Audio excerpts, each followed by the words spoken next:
Allahumma aslih ummata Muhammadin sallallahu alaihi wasallam wa farijan ummati Muhammadin sallallahu alaihi wasallam warham ummata Muhammadin sallallahu alaihi wasallam wansur wahfaz wa ayyidna ritulatan fil alamin bihaqqi Muhammadin sallallahu alaihi wasallam. Amma ba'd. Sekarang kita sampai masih di bab awal ya. Ila angkol Qala sallallahu alaihi wasallam faqihun wahidun mutawarriun. Siapa yang baca?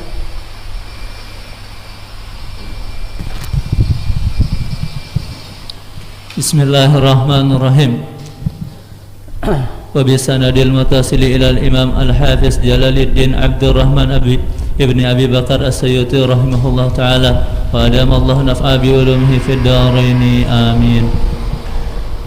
Al-bab al-awwal fi fadilatil ilmi wal ulama'i ila an qala wa qala sallallahu alaihi wasallam faqihun wahidun mutawarri'un ashaddu ala syaitani min alfi 'abidin mujtahidin jahilin wara'in. وقال صلى الله عليه وسلم فضل العالم على العابد كفضل القمر ليلة البدر على سائر الكواكب.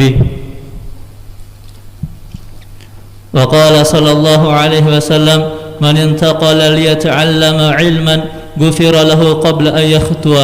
وقال صلى الله عليه وسلم أكرم العلماء فإنهم عند الله كرماء مكرمون. وقال صلى الله عليه وسلم من نظر إلى وجه العالم نظرة ففرح بها خلق الله تعالى من تلك النظرة ملكا يستغفر له إلى يوم القيامة. وقال النبي صلى الله عليه وسلم من أكرم عالما فقد أكرمني ومن أكرمني فقد أكرم الله فمأواه الجنة والله أعلم بالصواب.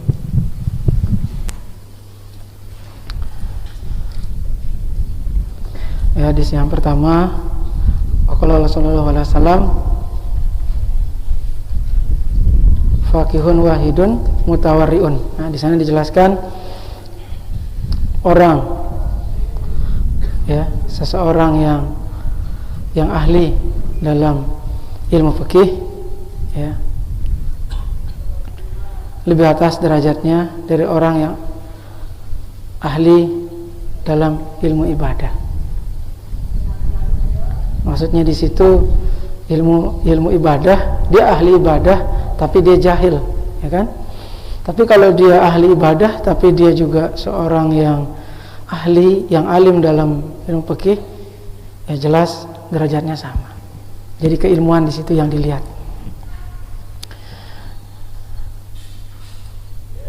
Orang yang ahli dalam ilmu fikih itu paling tinggi derajatnya dari orang yang ahli tafsir dan hadis. Paling tinggi dia. Kenapa dia lebih tinggi? Karena orang yang fakih, yang ahli fikih, pasti dia sudah mengetahui tafsir Al-Quran, hadis, itu pasti. Karena semua hukum itu pasti berdasar kepada Al-Quran dan hadis. Jadi kalau orang sudah ahli dalam fikih, pasti dia tahu, baik itu tafsir, baik itu hadis, pasti. Karena kan semua hukum kembali ke Al-Quran dan hadis, kembali ke sana semuanya. Jadi kalau orang itu sudah ahli fikih, pasti sudah ahli kedua-duanya. Jadi derajat orang yang ahli fikih jelas lebih tinggi dari orang yang ahli tafsir maupun yang ahli hadis. Itu sudah pasti.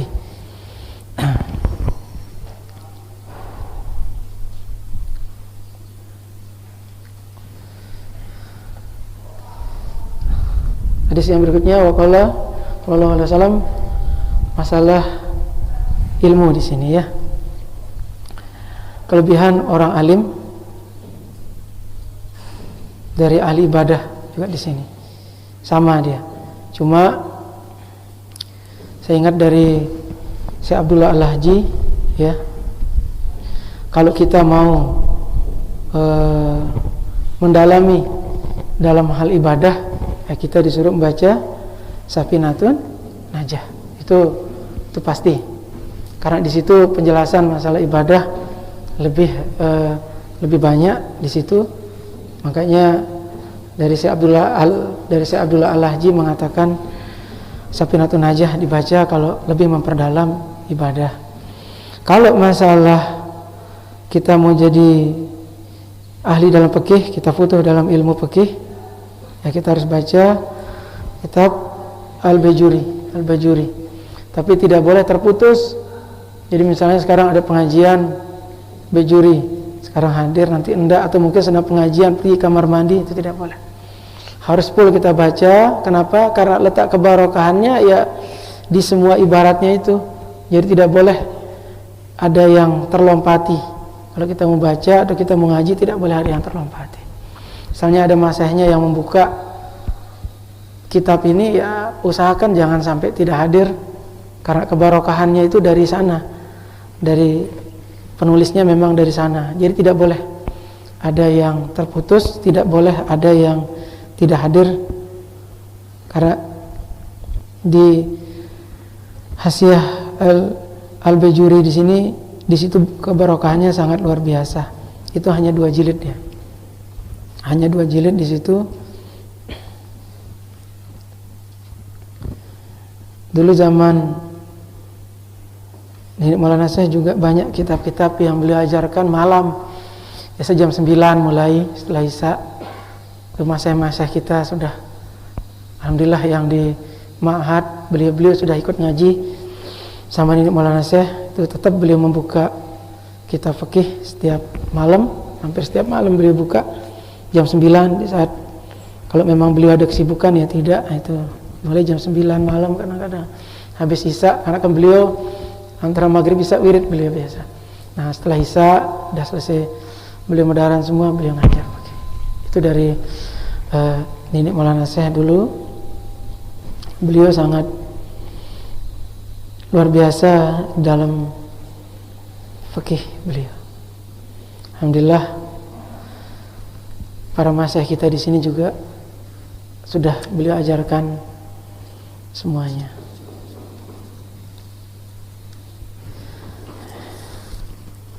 Yang berikutnya, manintaqalah. Di sini siapa yang pergi atau keluar untuk menuntut ilmu. Jelas yang dituntut itu ilmu bermanfaat kan. Kalian pergi dari rumahnya ke sini mondok. Jadi sebelum menjalankan kaki, belum melangkahkan kaki itu sudah dapat pahala dan dosa-dosa kecilnya diampuni oleh Allah Subhanahu wa taala. Insyaallah kalian yang belajar di Ma'had, insyaallah ya.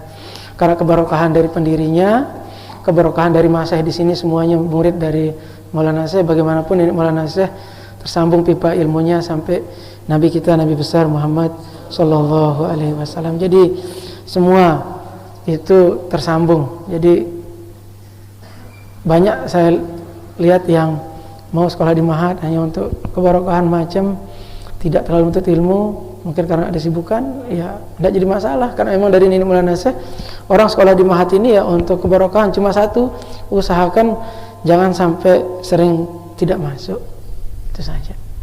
Karena seperti kita baca kitab tadi itu Al-Bajuri itu, ya harus tidak ada yang terputus kita baca. Nah, sama juga dengan di Ma'had ya begitu. Karena kebarokahan dari pendiri Ma'had ini sangat luar biasa. Nah itu. Tapi dari semua itu juga ada saya ingat di sini, di dalam kita menuntut ilmu, kemuliaan ilmu itu yang paling tinggi, ilmu itu adalah ilmu yang kita tuntut bagaimana mengenal Allah Subhanahu wa taala. Bagaimana kita mengenal Allah dan mengenal diri kita. Dijelaskan di dalam Zubab, mungkin kalian sudah sering baca. Awalu wajibin alal insani ma'rifatul ilahi bis tiqoni. Kan? Sudah dijelaskan di sana. Jadi yang pertama kita harus tahu itu, ilmu yang pertama itu bagaimana Allah yang menciptakan kita. Itu yang paling mulia ilmu ya memang itu. Itu makanya di sini diajar ilmu tauhid kan, di Ma'had ada tingkat 1 kitabnya lain, tingkat 2, 3, 4 kitabnya lain, ya karena mengenal itu harus. Dulu pertama saya di Ma'had, saya pegang tauhid dulu di sini. sebentar. Sekarang masih banyak yang melanjutkan, ya, dulu tauhid. Ya, kita harus mengetahui itu, harus mengetahui. Karena kita ada di dunia ini ya semuanya karena Allah Subhanahu Wa Taala. Karena semua kadar dan kadarnya kita itu ya dari Allah Subhanahu Wa Taala. Ya kita harus itu. Seperti tadi, seperti di Matan Zubat itu juga dijelaskan di dalam kitab tauhidnya juga untuk tingkat 2, 3, 4 kan ada ibaratnya di sana wasaroful ulumi bisarofil maklum. Kemuliaan ilmu diukur dari mulianya yang akan diketahui tentang ilmu tersebut. Kita harus tahu. Nah, setelah kita mengetahui, ya baru kita ke ilmu yang lain. Makanya ilmu tauhid itu sangat penting. Supaya jangan kita salah. Cuma kadang-kadang ada yang salah memahami ilmu tauhid juga. Jadi hati-hati dalam mempelajari. Makanya masa yang mengajarkan insya Allah beliau semua sangat hati-hati. Itu.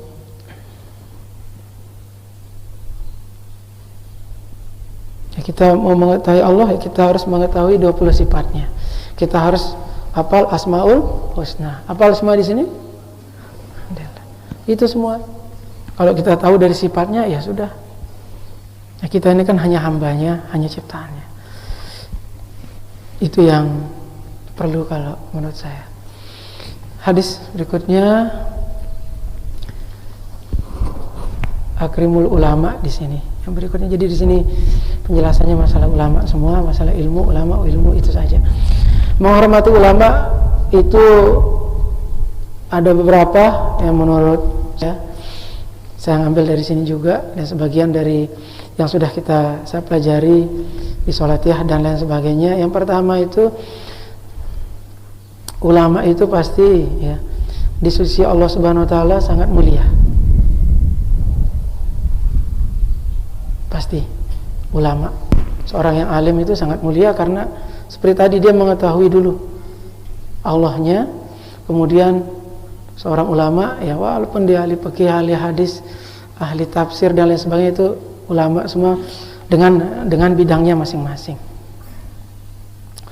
Yang kedua itu penyambung lidah dari Nabi. Apa yang sudah diajarkan di dalam hadis dilanjutkan oleh para alim ulama. Alhamdulillah Mas Syekh di sini kan sudah pilihan dari Nini Maulana Syekh. Itu diantaranya. Syarat ulama itu juga dia punya ilmu, dia harus mengamalkan. Jangan dia alim tapi tidak mengamalkan ilmunya. Banyak saya lihat yang alim tapi tidak mengamalkan ilmu khusus untuk dirinya sendiri dan untuk keluarga. Ya, sebaiknya kalian nanti kalau sudah selesai di sini kembali kampung halaman ataukah di mana tempatnya mengabdi, amalkan ilmu tersebut. Setelah diamalkan diajarkan. Saya di majelis dakwah Hamzah di 2 tidak terlalu banyak mengajarkan ini karena saya berusaha apa yang sudah sempurna saya laksanakan, itu yang saya ajarkan. Jadi saya tidak mau asal mengajar. Kalau masalah sholat, puasa semua sudah hafal lah itunya. Yang lain-lain kayak tahajud macam ya, kalau saya merasa belum sempurna, saya tidak akan mengajarkan ya, karena saya merasa dari umur 4 tahun saya sudah melaksanakan hal-hal tersebut ya, saya ajarkan. Gitu. Jadi apa yang sudah itu ya, karena setiap ilmu yang kita punya kita harus mengamalkannya dulu menurut saya, baru kita bisa mengajarkan kepada orang. Jangan kita bisa mengajarkan kepada orang tapi kita sendiri belum bisa mengamalkan, kan tidak baik. Dan seorang ulama juga pasti menghormati orang lain, baik itu dengan ucapan, perkataan, itu pasti itu. Kalau masih ngomongnya sangat keras, frontal, apalagi ngomong kotor, itu masih bisa kita ragukan. Karena ulama juga pasti ada tingkatan kan, pasti ada tingkatan seperti itu. Siapapun dia, kalau memang dari perbuatannya dan ucapannya tidak baik ya, itu kurang lah. Kita tidak bisa bilang dia tidak ulama, ya jelas dia ulama. Kita bilang dia alim, dia alim. Dia ahli misalnya di tafsir, misalnya dia ahli di hadis, misalnya dia ahli di fikih, dia ulama. Cuma bagaimana perilakunya itu bisa kita lihat juga di situ. Dan yang jelas ulama itu kan pewaris para nabi, itu sudah pasti. Hadis berikutnya tadi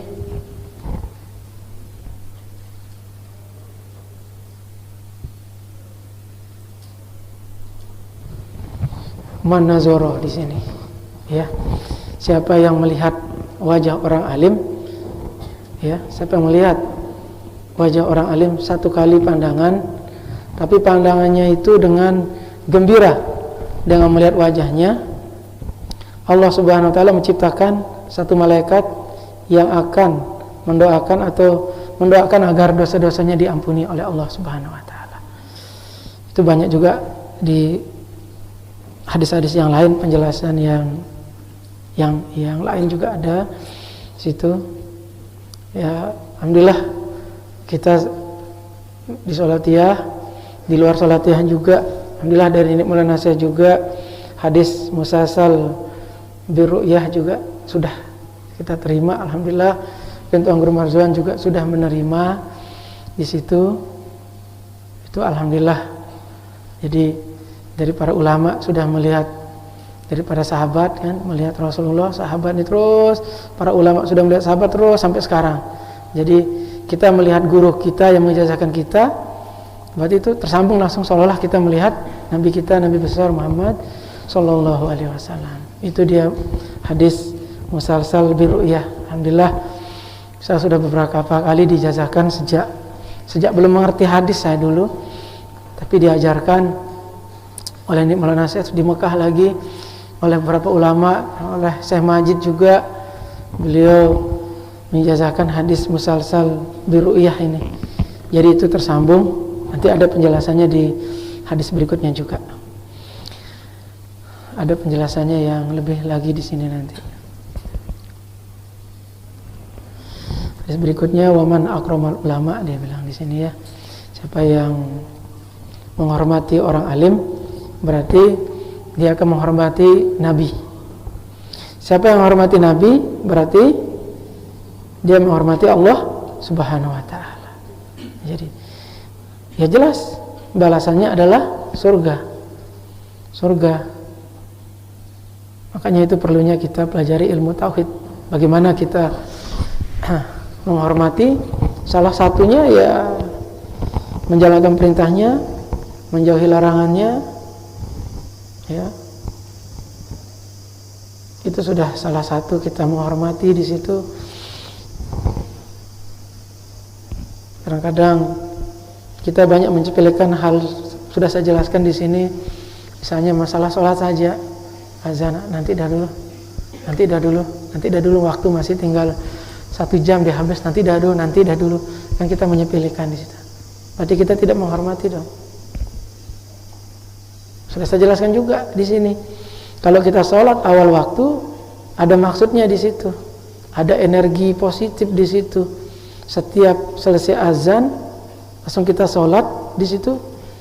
Semua pintu-pintu ijabah itu sudah sedang-sedangnya terbuka. Tapi kita banyak menunda untuk sholat, mundur sedikit, ya energinya sudah beda di situ. Dengan sholat awal waktu, tengah waktu, dan akhir waktu itu beda dia. Beda di situ. Itu salah satu kita menghormati panggilan untuk sholat, ya. Di sini masalah tidur lagi. Tidurnya orang alim lebih afdal, ya, dari orang yang sholat sunnah 1000 rakaat. Di sini ya.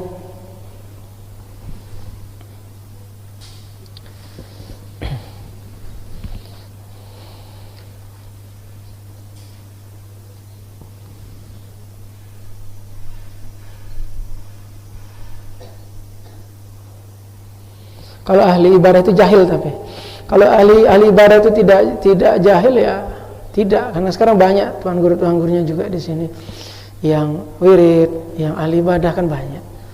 Ini kalau orang jahil yang tidak mengerti hukum. Kenapa? Karena semua punya cara, di dalam fikih kan semuanya dijelaskan. Bagaimana cara kita wudhu, bagaimana cara kita sholat. Karena banyak yang mengerti sholat, banyak yang bisa wirid, tapi tata caranya yang salah. dia tidak tahu, ada saja kurangnya. Itu makanya pentingnya kita belajar ilmu fikih supaya kita tahu semua. Itu maksudnya jahil di sini.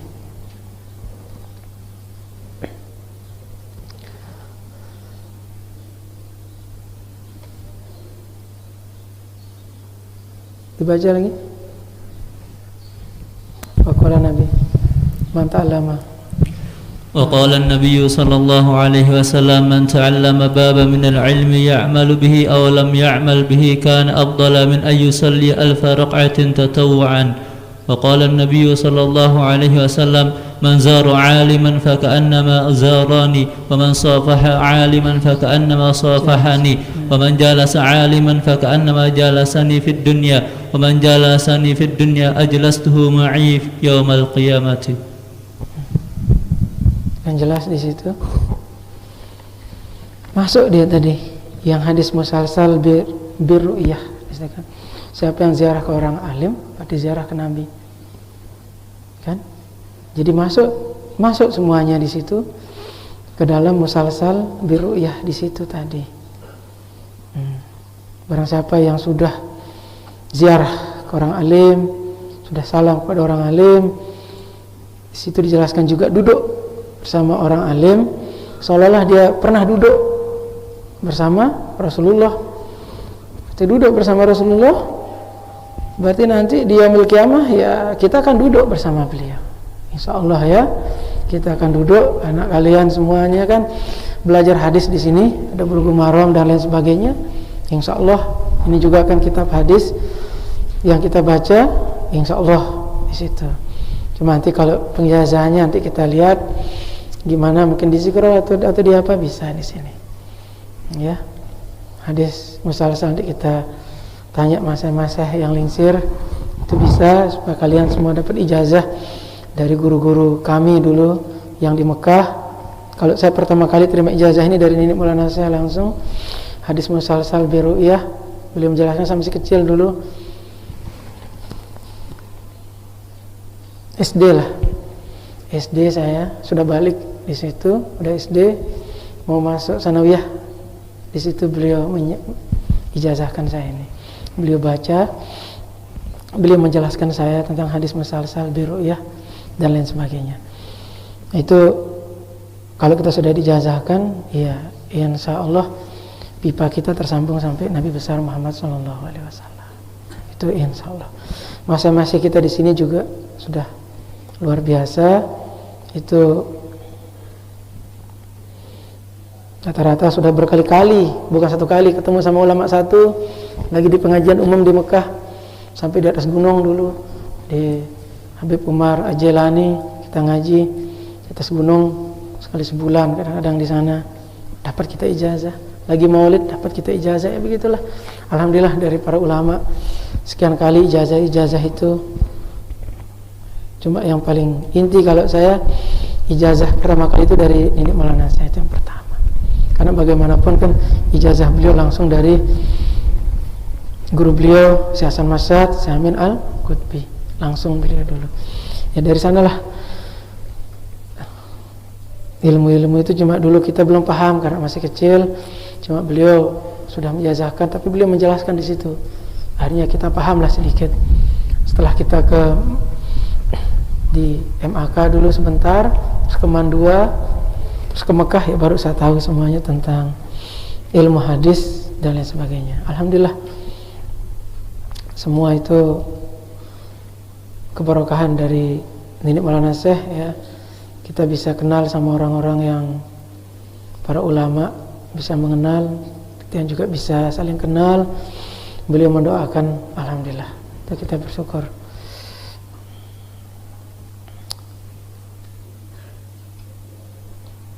Begitu juga kalau kita ziarah ke kubur orang alim, ke makam orang alim, jangan lupa membaca Al-Quran. Jangan hanya berdoa, zikir saja. Baca Al-Quran, ya, walaupun tidak banyak, ya, karena setiap huruf yang kita baca di Al-Quran itu kita akan dibuatkan hotel lah, dibuatkan apartemen dari emas di surga nanti. Jadi setiap ziarah ke makam orang alim yang sudah meninggal, lebih-lebih guru-guru kita, itu sangat harus kita baca Quran. Tidak harus banyak lah, selembar, 2 lembar, apalagi bisa 1 juz kali sekian huruf, coba dihitung di situ. Berapa kita akan punya rumah, punya apartemen di surga. Ya, itu sangat luar biasa. Seperti itu, makanya saya kalau ke Mekah umroh pasti saya ziarah ke saya keliling yang masih hidup. Kalau sudah meninggal ya karena di Ma'la secara umum kita ziarah sama ulama-ulama itu. Sekali kita ziarahkan sekian ulama di sana. Alhamdulillah setiap umroh saya tidak pernah ketinggalan, harus saya ziarah. Ya karena fadilahnya sangat luar biasa kan. Kita ziarah ke orang alim, apalagi yang masih hidup juga luar biasa. Nasihat sangat banyak dari beliau-beliau. Beliau sudah meninggal pun para ulama tetap kita punya pahala yang luar biasa. Itu jadinya mari kita tetap menjaga hubungan kita dengan guru-guru kita, dengan menjaga pipa ilmunya, karena tersambung sampai Nabi kita, Nabi besar Muhammad SAW. Ya, bagaimanapun pendiri Nahdlatul Ulama ini Maulana Syekh, pertama beliau ini ada keturunan dari Rasulullah, kedua guru-guru beliau kan sangat luar biasa di tanah suci Mekah dulu. Itu. Arti ya? Mungkin itu dulu yang saya sampaikan untuk ini, karena masanya kayaknya mengajar. Kita coba mulai lebih pagi. Tadi jam berapa selesai yang pertama? Ya? 8:30 selesai. 9:30. Mungkin minggu depan bisa kita mulai 9:30 biar lebih pagi. Jadi jam-jam masanya tidak terganggu, ya. Terganggu. Jadi besok kita masuk di bab kedua. Bab yang kedua tentang adalah la ilaha illallah. Qala Nabi sallallahu alaihi wasallam, man qala kullu yawmin la ilaha illallah Muhammadur Rasulullah mi'ata maratin jaa yaumal qiyamah wa wajhuhu kal badri. Nanti kita bahas minggu depan hadis yang ini.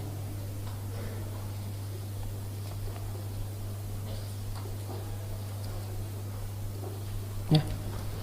Sini dulu, semoga ilmunya semuanya bermanfaat. Sekecil apapun ilmu yang diterima, usahakan diamalkan mulai dari diri sendiri, tapi jangan dipaksakan ya, semampunya. Semoga ilmu yang diterima di Ma'had Darul Quran wal Hadis Al-Majidiyah Syafi'iyah Nahdlatul Ulama di Anjani membawa keberkahan dan bisa membimbing kita untuk selamat dari dunia sampai akhirat, dan insya Allah kita ketemu dengan pendiri Nahdlatul Ulama, bisa membantu kita bersama baginda Nabi besar Muhammad SAW, memberikan kita syafaat agar kita masuk surga bighairi hisab, dan insya Allah semua itu dikabulkan oleh Allah Subhanahu Wa Taala. Amin Allahumma amin.